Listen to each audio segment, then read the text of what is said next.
Y ahora me toca presentar al compañero Lucho Ramírez. Lucho Ramírez me ha dejado un currículum chiquito porque él dice abogado laboralista y asesor sindical. Lucho Ramírez es uno de los referentes laboralistas más importantes que tiene la Argentina. Fue un fundador de la asesoría jurídica de aquella CTA que la clase trabajadora construyó como una alternativa a ese modelo sindical muy ligado a los 90 con políticas que tanto daño le hicieron a la clase trabajadora. Es un experto de los temas de las leyes de riesgo de trabajo. Ha trabajado de manera activa en reformas, digamos, que le han mejorado la vida a los trabajadores y las trabajadoras del país. Y es un amigo y es un tipo formidable. Así que es un honor que esté en Luz y Fuerza Mar del Plata y vamos a disfrutar de su generosidad. Así que le doy la palabra sin más preámbulo.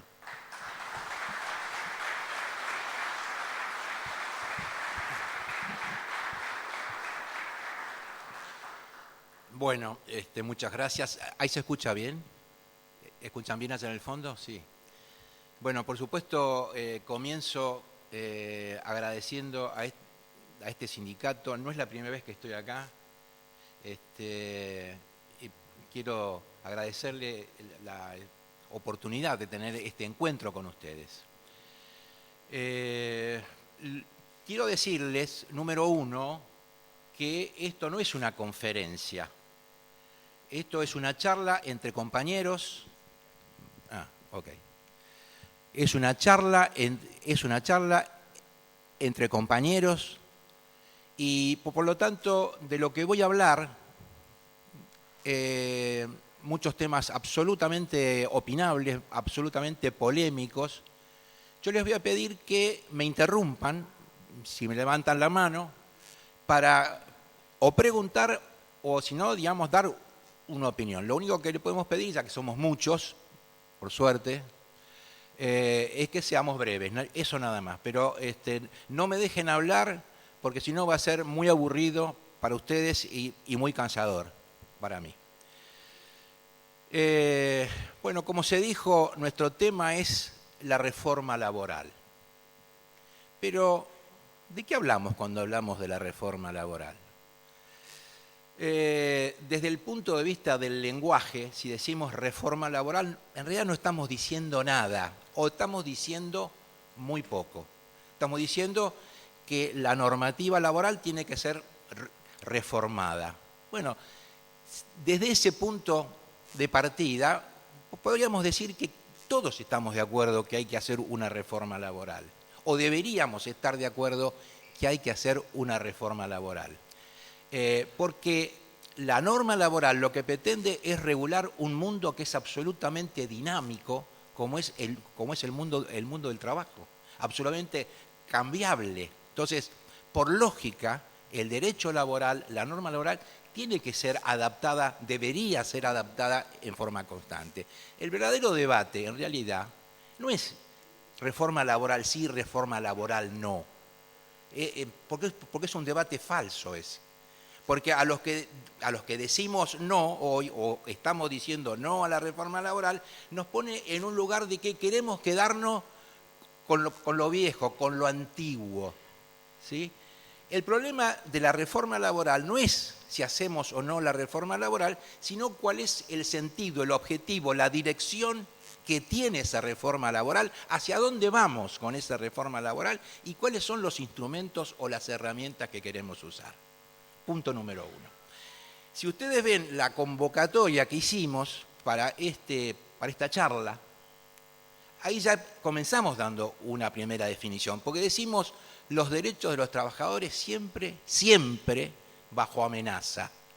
Y entonces ponemos, ¿por qué la reforma laboral? Es decir, estamos diciéndole ya, aceptando que una de las acepciones, y quizás la que está difundida, la más vulgar, es que la reforma laboral es esa reforma que viene por los derechos de los trabajadores. Porque en realidad es así.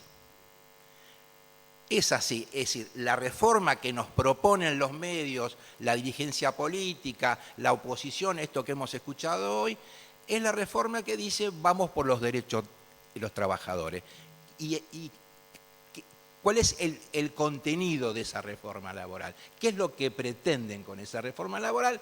Eso es un tema, pero la propuesta mía hoy acá es que ver si podemos explicar, debatir, pensar, reflexionar por qué hace falta una reforma laboral, por qué nos proponen una reforma laboral y además un fenómeno histórico, por qué cíclicamente aparecen proyectos de reforma laboral, algunos que fueron llevados a la práctica, como lo vamos a ver nosotros, y otros que quedaron ahí simplemente en una amenaza.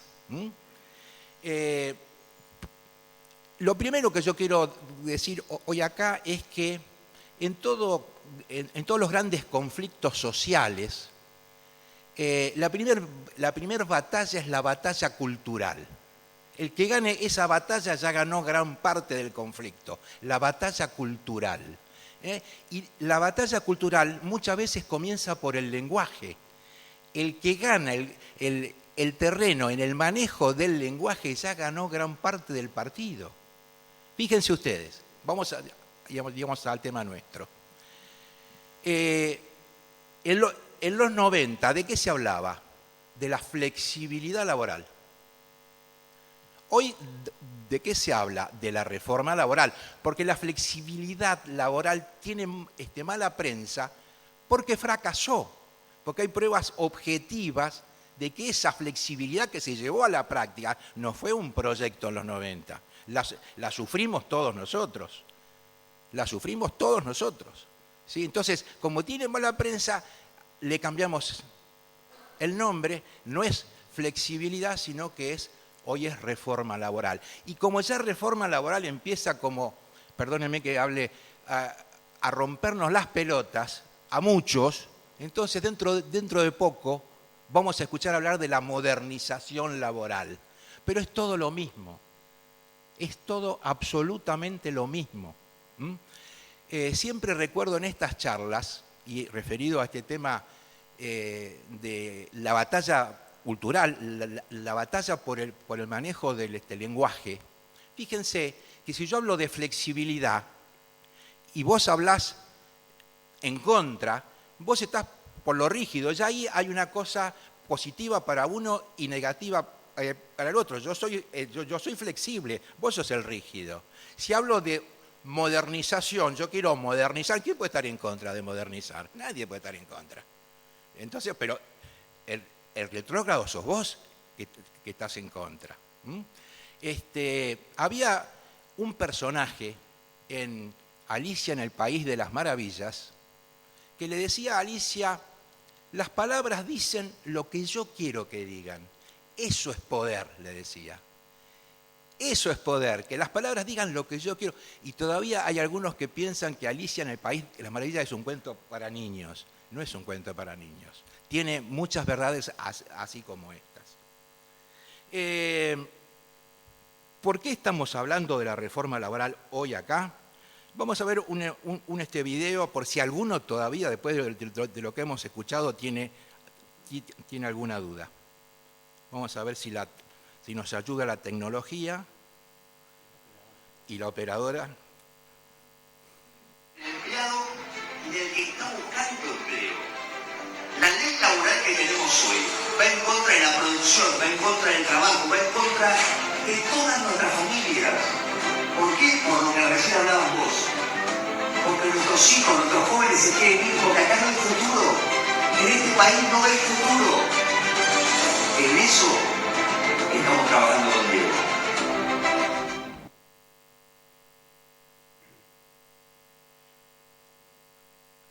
¿Se pudo ver? Clarito, ¿no? Por si alguno todavía... A ver, no ustedes que están acá y por algo están en un acto de militancia, por los compañeros que están con ustedes a veces, confundidos, muchos compañeros confundidos. Esto no es un cuento, no estamos haciendo algo, digamos, académico. Esto es real y la amenaza es real. Nosotros podemos explicar, o yo puedo tratar de explicar el tema de la reforma laboral viéndola desde dos formas. Les muestro una foto, entonces les digo, a ver, el proyecto que tiene la oposición tiene tantos artículos, dice esto, o toca aquello, o toca lo demás allá. Vemos la foto, pero me parece que lo importante es que veamos la película completa. La próxima, ¿está? Yo, claro, lástima que no puedo ver. ¿Estamos en los proyectos? ¿Pueden ver bien? Yo empiezo a construir esta charla hace ya un tiempo, la he dado en otros gremios, a partir de que empiezo a ver esto ya, no ahora, sino hace 2 años, en el 2021, el senador Lustó propone la eliminación de la indemnización por despido y transformarlo en una especie de fondo de desempleo como en la construcción. Este va a ser uno de los tantos debates que vamos a tener todo este tiempo y, si Dios nos lo permita, si esta gente es este gobierno el año que viene. Este va a ser uno de los debates, que como todos estos debates, como son propuestos estos debates, son debates engañosos, porque, y lo voy a decir rápidamente porque no es el tema de fondo, el problema de la eliminación de la indemnización por despido y la transformación en un fondo de desempleo no es la discusión cuánta guita se lleva el compañero despedido. Se podría llevar una fortuna y sigue siendo pésimo como idea para nosotros, pésimo para los laburantes. ¿Por qué? Porque ¿cómo funcionaría ese fondo de desempleo? Palabras más, palabras menos. Los empleadores y quizás los propios trabajadores harían un aporte a un fondo. El trabajador se va porque lo echan, número uno, o porque renuncia, posiblemente, y se lleva, digamos ese fondo, ¿sí? Es decir, que el empleador todos los meses deposita en la construcción, creo que es el primer año el 12%, y después el 8%, todos los meses, deposita, y cuando le dicen, andate, lo único que hace es entregarle su libreta para que vaya al banco y retire esa guita. Quieren algo parecido, pero que funcionaría así. ¿El problema cuál es? El problema es que al empleador despedir no le cuesta ni un centavo más de lo que ya pone. Yo todos los meses pongo el 8%. Ahora, a partir de ahí tengo las manos libres. Entonces, el problema no es cuánta guita se lleva el compañero despedido, sino qué pasa con los que siguen adentro, que saben que no se le ocurra mirar de mala forma al capataz, al dueño de la fábrica, porque al día siguiente tiene el telegrama porque no le cuesta un centavo. Es decir, despedir a partir de ahí, ya hecho el aporte mensual, es gratis. Eso significa la inestabilidad laboral más absoluta. Entonces, nuestra preocupación, no es cuánta guita se lleva el compañero que se va, que se podría llevar $1 millón, sino qué va a pasar con los que no se van a partir de ahí. El proyecto de la senadora Lozada, prisión para cualquier tipo de conflicto sindical. Otra vez, como hace 100 años, aplicar el Código Penal en algunos conflictos colectivos. El de la diputada Vidal, que quiere cambiar la ley sindical. Pero son nada más que como puntas que nos sirve para pensar que esto no es, como decía recién, producto de la, imaginación o porque estamos un poco paranoicos con lo que viene. No. Esto es real y es nada más que una punta. La oposición, que fueron gobierno del 2015 al 2019, aprendieron de sus propios, comillas, errores. Saben lo que no tienen que hacer. Por eso Larreta, que ya se ve como presidente, dice que hay medidas que no son para los primeros 100 días, como se dijo siempre, sino para las 100 primeras horas. el día que asuma, ya tiene en carpeta su proyecto de reforma laboral, de artículo 1 al artículo 200. Ya va a estar hecho porque están laburando en eso. Esto no es un invento. Rodríguez Larreta todos los días ahora habla sobre la reforma laboral. Hoy me entero, porque yo no lo había escuchado, que habló sobre la industria del juicio. Otra vez lo mismo, ¿no? La industria del juicio como una excusa, poniendo a los abogados como los malos de la película, como los caranchos, pero la excusa es meterle un manotazo a los derechos de los laburantes. Ahora, lo que me preocupó a mí en el 2021, todavía faltaban 2 años para entrar en este año electoral, era que estos tipos salieran a cara descubierta, el compañero que habló recién lo dijo, que salieran a cara descubierta a plantear lo de la reforma laboral, eliminar las indemnizaciones en los casos de los despidos.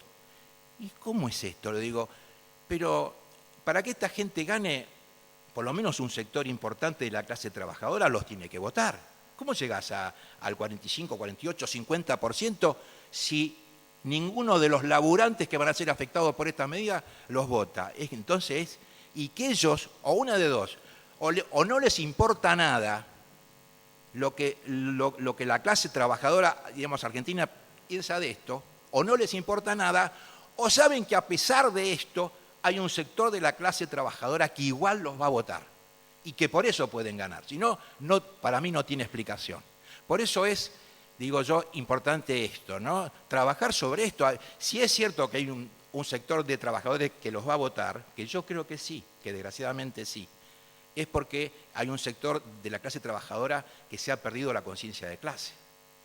Si no sería, absolutamente ilógico que las víctimas voten a sus verdugos, que las víctimas voten a quienes les dicen en la cara que van por sus derechos. Absolutamente ilógico, irracional, digamos hasta ahora. Pero parece ser que sí. Ya hace poco, en el resultado de las elecciones legislativas, el porcentaje que sacaron significó para mí que un sector de la clase trabajadora votó a estos tipos.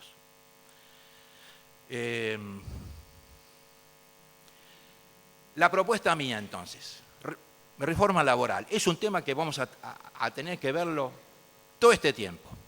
Reforma laboral. Veamos una película. ¿Por qué la película? Porque acá veo que hay unos cuantos compañeros que ya tienen su edad, como yo, y que hemos pasado por muchas cosas. Y esto de la reforma laboral, que ahora estamos nuevamente discutiendo, no es nuevo en absoluto. Fíjense que en nuestro país, nuestra primera gran reforma laboral fue en 1976, la reforma de la dictadura militar, que modificó más de 100 artículos de la Ley de Contrato de Trabajo. Esa sí que fue una reforma laboral.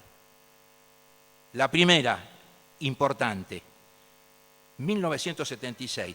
Pero en los 90, durante el menemismo, hubo otra reforma laboral, que en algunas cosas, y yo lo digo y espero que nadie se sienta molesto, en algunas cosas la reforma laboral del menemismo fue peor en algunos temas que la de la propia dictadura militar, porque metió el cuchillo hasta el hueso en algunas cosas.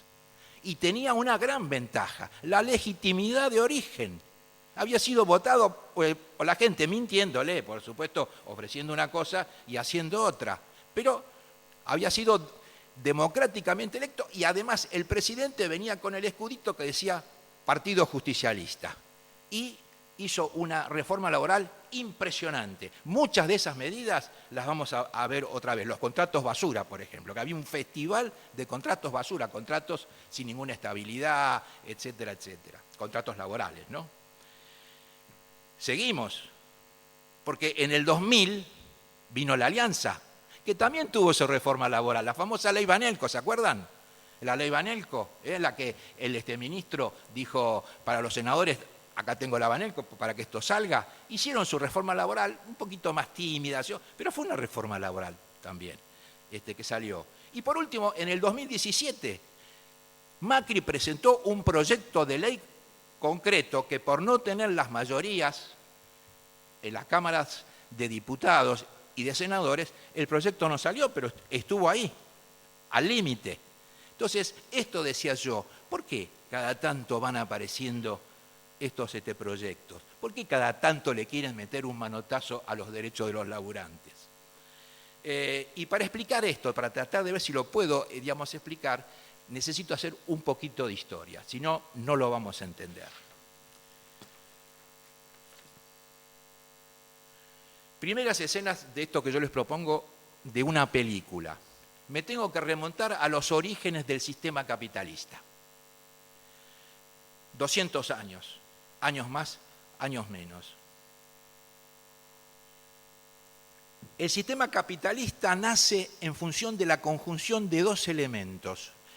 La ideología de la Revolución Francesa triunfante, libertad, igualdad, fraternidad, y la primera revolución industrial que se produce con el invento de la máquina a vapor. Estos dos fenómenos producen lo que hoy nosotros conocemos como el sistema capitalista. La máquina a vapor provoca, el invento de la máquina a vapor provoca un cambio realmente revolucionario en las formas de producir. El artesano, que era el que producía antes los vinos, es reemplazado por la fábrica. Ahora, en esa fábrica y en función de ese marco ideológico, normativo, las relaciones eran regidas por el Código Civil. No había otra forma. Es decir, y el Código Civil considera que los conflictos y las relaciones son entre iguales. Por eso hablan de igualdad. Igualdad frente a que tiene poder, pero entre los particulares no hay igualdad porque está la desigualdad económica. Pero ellos no se hacían cargo de eso, nunca se hicieron cargo de eso. ¿Y esto qué es lo que provocó?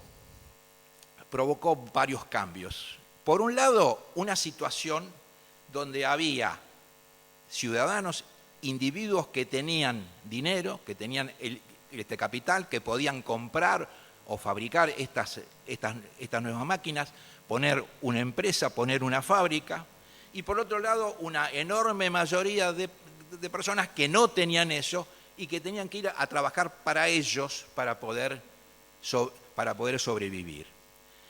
En una situación donde la ley y el Estado los consideraba iguales, y no eran iguales. Esto es obvio, es demasiado. ¿El resultado cuál fue? Y el que sabemos, el que nos cuentan todos los libros de historia, la explotación de una minoría a una mayoría. La explotación, la opresión. Pero a su vez está apareciendo la fábrica. En la fábrica los laburantes se encuentran y se reconocen. Mi problema es tu problema. Los dos tenemos el mismo tipo de problema, a los dos nos explotan igual. Y con eso, ¿qué es lo que nace también? Paralelamente, la conciencia de clase. Acá hay una clase que nos oprime, a nosotros que somos de otra clase, la clase trabajadora.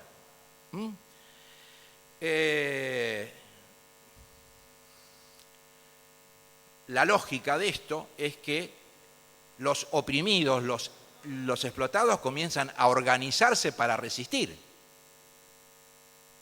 Comienzan a organizarse para luchar contra ese sistema que oprime y que explota. La primera respuesta del sistema fue la represión. Fue la represión, a punto tal que en realidad las primeras leyes laborales estuvieron en el Código Penal, porque constituir un sindicato era delito del Código Penal, ir a una huelga era delito del Código Penal. Pero la represión no da resultados. No da resultados porque las luchas obreras comienzan a ser exitosas, tan exitosas, que comienzan a poner en peligro el propio sistema capitalista que estaban haciendo.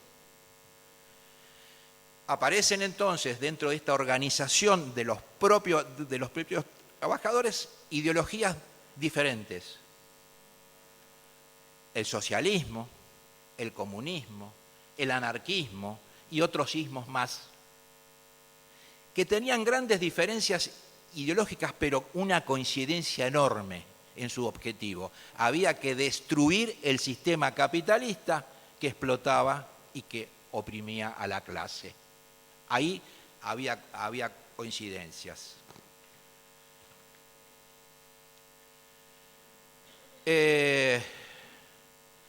Cuando las luchas obreras comienzan a ser exitosas, entonces los sectores sociales privilegiados, dominantes, ofrecen concesiones. Muchachos, está bien, a ver, paremos un poco esto. ¿Qué es lo que quieren? ¿Qué es lo que piden? Y le dicen, queremos mejores condiciones laborales, queremos una jornada limitada, no podemos ir trabajando 14, 15 horas. Porque el sistema los llevaba a condiciones inhumanas de trabajo y de vida a la clase trabajadora. Queremos mejores condiciones laborales, que no trabajen los menores de 10 años, cosas que están en todos los libros de historia. Esto lo estoy repitiendo, lo que nadie niega. Queremos esto, que formar un sindicato no sea delito, que ir a una huelga no sea delito. Y el capital concede. Está bien, le dice. Ok. Y ahí, cuando concede, nace el derecho, lo que nosotros hoy conocemos como derecho del trabajo, el marco normativo que contiene los derechos de los laburantes. Ahora, ¿el capital qué pide a cambio de conceder eso? Les pide, muchachos, bueno, está bien, jornada de 8 horas, ley de accidentes, protección contra el despido, etcétera, etcétera, libertad sindical, bueno, está bien, pero ¿qué pide a cambio?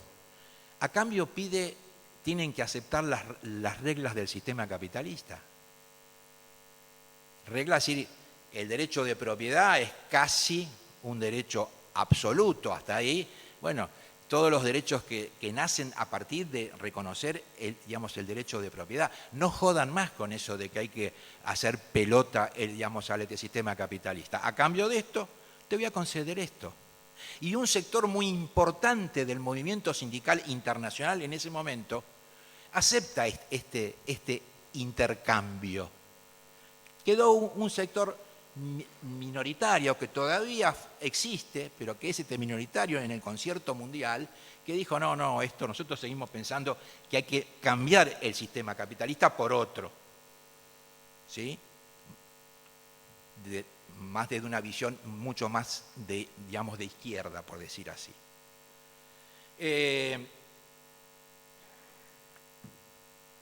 El capital pide: dejen de preguntar por qué unos poquitos tienen y unos muchos no tienen. Y esos muchos tienen que laburar para los que tienen. A partir de ahora, de este pacto, de este contrato social, no se pregunta más. Esto es así. ¿Por qué unos tienen y yo tengo que laburar para vos? ¿Por qué 100 tipos tienen que laburar para uno? Esto, dentro de ese pacto está, de esto no se habla más. De esto no se habla más. Y nuestro derecho del trabajo parte desde ahí. Si ustedes, que tantas veces le hemos dicho, tienen que conocer la ley de contrato de trabajo porque tiene los derechos fundamentales de todos los trabajadores, que es cierto, pero también hay que saber leer a la ley de contrato de trabajo. La ley de contrato de trabajo comienza diciendo, hay empleadores y hay laburantes. Y es más, artículo 5 de la ley de contrato de trabajo dice que la relación es jerárquica. Ya ubica al patrón acá y a los laburantes acá. Y además la ley de contrato de trabajo dice, y además, como vos tenés el derecho de propiedad, sos el titular de los medios de producción, tenés poderes que te da esto. Y lo reconoce la ley. El poder de organización, el poder de dirección, el poder de cambiar las condiciones laborales, el poder disciplinario. Un poder insólito en un contrato normal. Algunos dicen, en realidad, que lo que nosotros llamamos contrato de trabajo es una ficción, que en realidad es una relación de poder. Y desde cierto punto de vista, esto es así. La ley de contrato de trabajo, que nosotros como abogados laboralistas veneramos y defendemos, pero en realidad parte de ahí en adelante. No dice por qué vos tenés, en qué momento yo llegué tarde al reparto de los bienes en el mundo. Si cuando la vida comenzó en el planeta, todo era de todos. En algún momento hubo una corrida, algunos corrieron y llegaron antes, y otros muchos llegaron tarde. Pero de esto no se puede hablar, no se puede discutir.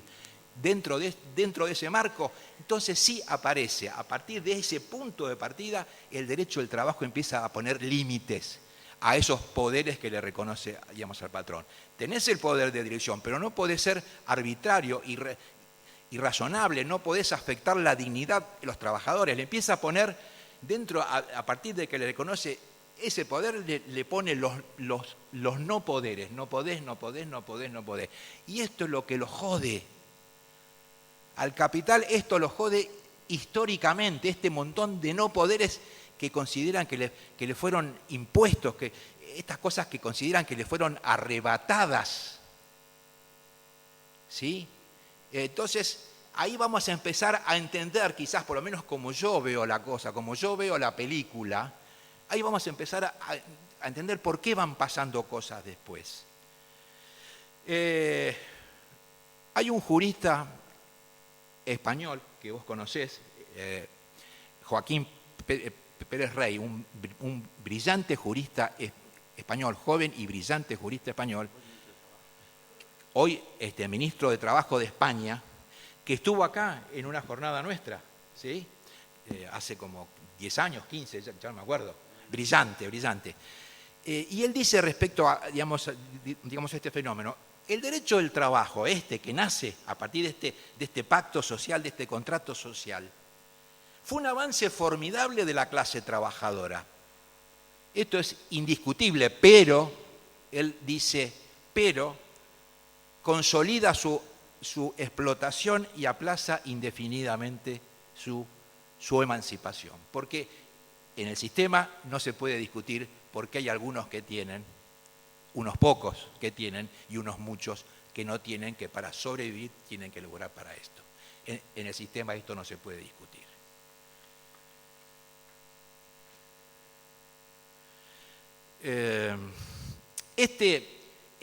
Este proceso donde las luchas obreras obtuvieron conquistas, esto que hoy habla Macri cuando dice que me vienen a hablar de las conquistas, ¿no? El verso de las conquistas y qué sé yo, porque quieren avanzar sobre esto, obviamente.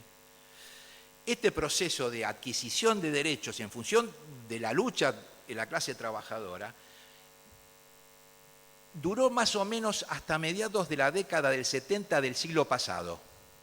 Si le tengo que poner una fecha más precisa, 1975, cuando se produce una de las tantas crisis cíclicas del sistema capitalista. El sistema capitalista entra cada tanto en crisis algunas gravísimas, otras un poco menos graves, pero crisis al final del propio sistema capitalista, que tiene la gran virtud de que siempre hace una fuga hacia adelante, en lugar de replantearse cuáles son las cosas que funcionan mal en el sistema capitalista desde la construcción, desde el punto de vista de la construcción de la igualdad, digamos, etcétera, etcétera.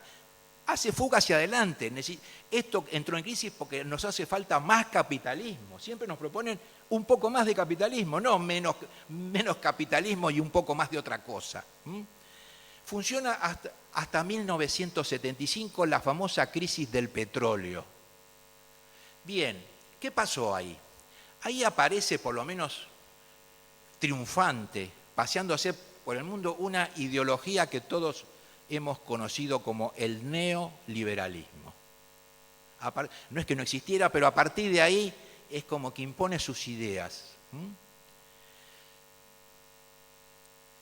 El neoliberalismo, en los temas que nos interesa, a nosotros levanta 3 banderas en ese momento. Primera bandera: hay que eliminar las fronteras nacionales y todas las protecciones para permitir la libre circulación de bienes y de capitales. No de personas, No de personas, eso lo vemos a diario. las personas no pueden circular libremente, pero que los capitales y los bienes sí puedan circular libremente. Y así nace la globalización. Ellos dicen, un gran mercado, basta de proteccionismo, basta de fronteras. Un gran mercado mundial.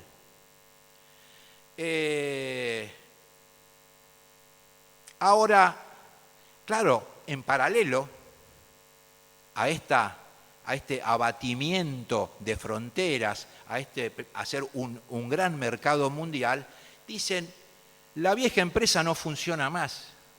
La empresa construida sobre el modelo fordista, la gran empresa, esa gran empresa que concentraba todas las funciones posibles, el famoso modelo de Ford, por eso se llamó Fordismo, del Fordismo, no funciona más porque es una empresa muy grande, es como un elefante. Es una empresa que le va a costar adaptarse a un mercado tan abierto por la globalización, a un mercado tan cambiante, a un mercado tan fluctuante, que esta empresa es una empresa muy rígida. Hay que ir a una empresa mucho más chica, que externalice, que mande hacia afuera todas las funciones que pueda. Y ahí nace la tercerización. Tenemos que tercerizar, porque la tercerización me da flexibilidad para adaptarme. No tengo demanda, le digo, llamo a la empresa contratista, no vengas a partir el lunes o no me mandes a nadie o llévate a la gente que me mandaste. Todo lo que sabemos que pasa. La tercerización, la segunda bandera. Un drama esto, para nosotros, para la clase trabajadora y para el movimiento sindical, la tercerización, un cáncer. Esto no hace falta que yo lo explique por qué. Y entonces la empresa principal, que era esa gran empresa que ahora queda con un núcleo duro, tiene un núcleo pequeño y duro de trabajadores en condiciones excelentes, porque el trabajo sucio del fraude laboral la hacen los contratistas y los subcontratistas. Ellos hacen el trabajo sucio. Entonces ellos se presentan como los campeones mundiales del respeto de los derechos humanos, de los derechos laborales, etcétera, pero en función de esto. Y como tercera bandera, y acá vamos al tema que nos interesa a nosotros, dice, tenemos una crisis en el mercado de trabajo porque hay desocupación, subocupación y trabajo en negro. Y esto, ¿saben por qué? La culpa es del derecho del trabajo. La culpa es de los derechos de los laburantes. Concedimos demasiado. Hay que flexibilizar. Tenemos que flexibilizar, tenemos que reducir, tenemos que eliminar. Y acá apareció, ya en los 70 y pico, la flexibilización. Y acá quiero hacerles una aclaración en estos debates. Cada vez que se debate sobre la reforma laboral, se habla del costo laboral. Que esto es para mejorar el costo laboral, para que las empresas sean más competitivas. Esto yo diría que es falso. No es tan importante para el capital el costo laboral como el tema de la recuperación de poder. Lo que buscan con la reforma laboral es recuperar el poder perdido. Eso que el derecho del trabajo le decía, no podés. Tenés estos poderes, pero con todos estos límites. Y eso le resulta insoportable.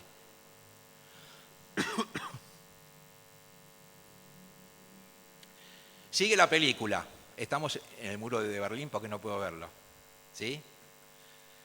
Sigue la película. Llegamos a 1990. Se cayó el muro de Berlín y pasó mucho más que eso. Es la implosión de la Unión Soviética, el fin del enemigo que proponía un modelo, bien o mal, un modelo alternativo al sistema capitalista. Fue la época en la que un ignoto economista norteamericano escribió, ¿cómo se llamó el libro? El fin del mundo, ¿no? El fin de la historia. Está muy bien, compañeros, bien. Ya veo que tengo un auditorio Pulenta, muy bien, bárbaro, sí, se me ha hecho una laguna. El fin de la historia, Francis Fukuyama, ¿ve? Ahí me cayó la ficha, trick. Yo también tengo mis pirulos, ¿eh? Francis Fukuyama, no lo conocía nadie, pero se le ocurrió escribir El fin de la historia. O sea, ¿qué quiso decir con el fin de la historia? Y desapareció este comunismo, tenemos capitalismo para 2000 años más, no hablemos más, se terminaron los conflictos. Bueno, ¿cómo se habrá equivocado, no? Hoy, realmente. Pero fíjense, digamos, esta fecha, porque van a ver y van a entender qué es lo que va pasando. A partir de ahí sí, el capital se envalentona, el capital, y dice, bueno, muchachos, ya concedieron mucho, porque el peligro, el comunismo en las primeras décadas del siglo XX era un peligro real. Decían, hay un modelo alternativo con un discurso que podía tener entrada en la clase trabajadora, oprimida y explotada por el sistema capitalista. El sistema capitalista tuvo que decir, hagamos concesiones porque esto explota también. Y las hicieron, ¿sí? Pero ahora el comunismo, como experiencia real, concreta, de gobierno y de poder, había finalizado. Y ahí dijeron, bueno, este es el momento que realmente tenemos para recuperar todo lo que perdimos.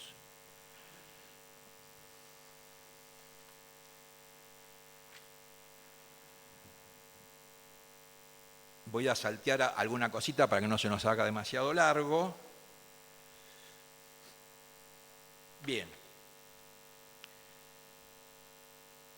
Esta situación que hemos llegado a la caída del muro, el capitalismo que pretende recuperar poder perdido, que se atreve a ir a la OIT y a decir nunca hemos reconocido este derecho de huelga, en ningún convenio está, hasta ahí prácticamente no se discutía, de pronto empiezan a cuestionar que la OIT no ha dicho que exista como un derecho emanado de la libertad sindical o cosas por el estilo, o lo que estamos viendo ahora.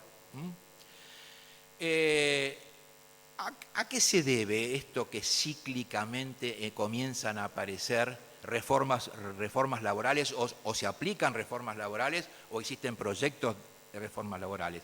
A diferentes coyunturas políticas, pero principalmente a momentos de debilidad de la clase trabajadora, del movimiento sindical y de los sectores populares. Cuando hay debilidad ahí es donde siempre aparecen cada tanto tiempo, cada vez menos, las reformas laborales.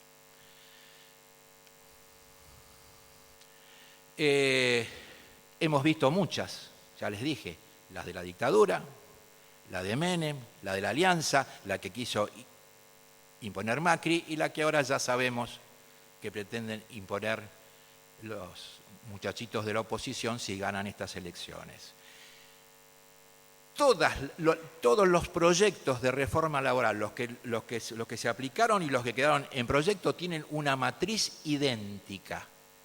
Una matriz idéntica. ¿Qué es lo que buscan? Buscan la triple flexibilización. Flexibilización a la entrada al contrato de trabajo o a la relación laboral, flexibilización durante el desarrollo del contrato y flexibilización a la salida del contrato laboral. Y, en paralelo, en el mundo colectivo, debilitar a los sindicatos. Debilitar a los sindicatos, que la acción sindical sea inofensiva, que el sindicato sea casi como una mutual, como una cooperativa. Repasemos un poquito, diapositiva, sí. Flexibilización a la entrada, ¿a qué me refiero? A los blanqueos. Todos estos proyectos vienen siempre con este blanqueo. Tenés gente en negro, blanquealo. Te condonamos todos los años que vos estuviste negreando, digamos, esta gente, pero blanquealos a partir de ahora. ¿Qué es esto? Es un premio a los incumplidores.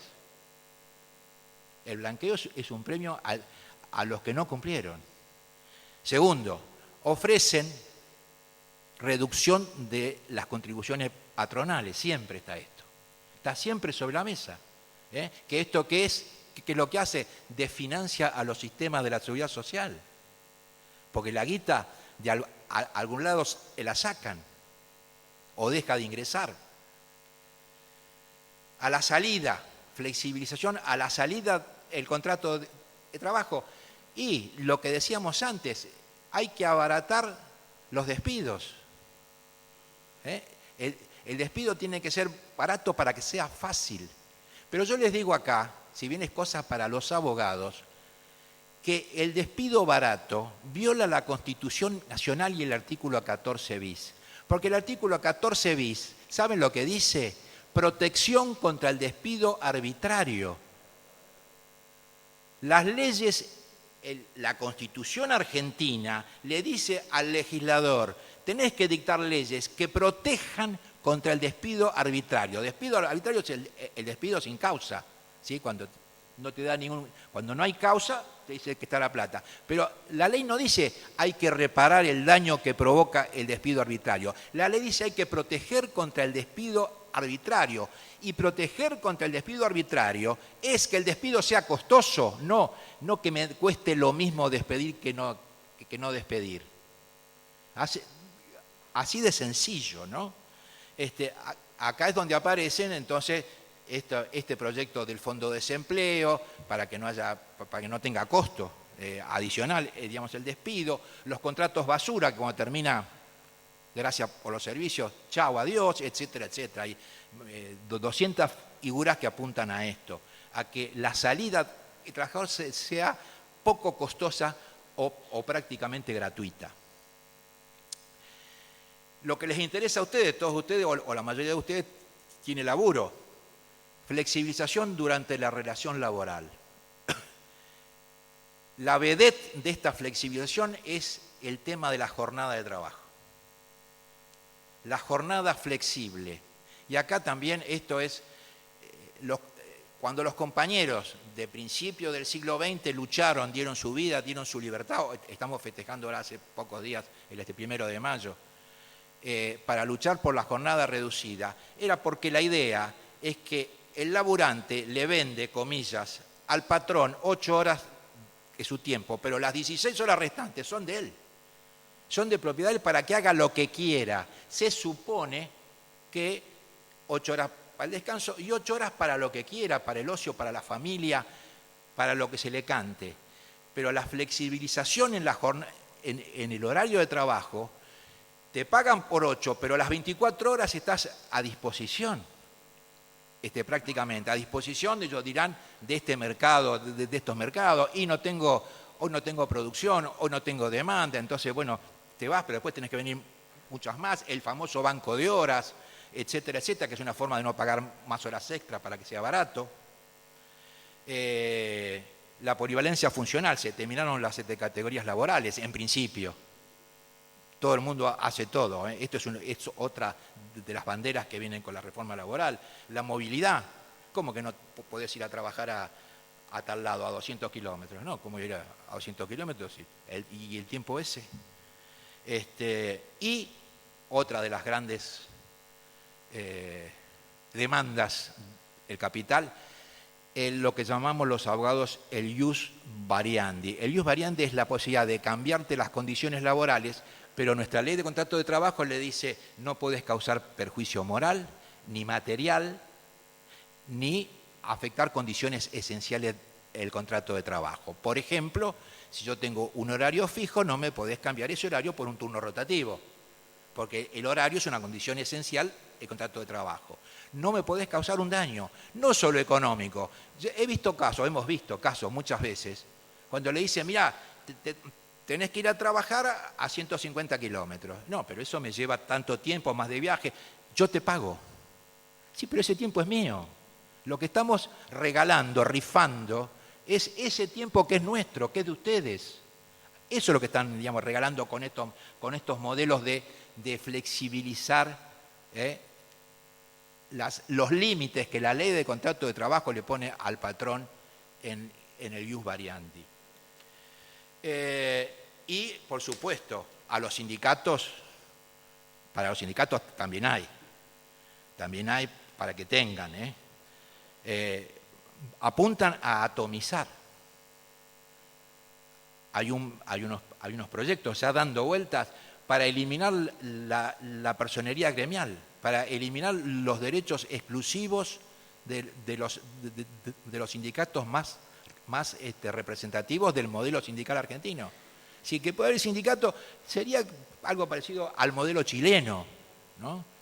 Si puede haber un sindicato hasta para una sección, no solo de empresas, sino hasta una sección de una empresa, mientras junte un mínimo de 20, 25, lo que sea el número que le pongan. Atomizar al movimiento sindical, porque el objetivo de esta flexibilización, de esta reforma laboral, es justamente debilitar a la acción sindical.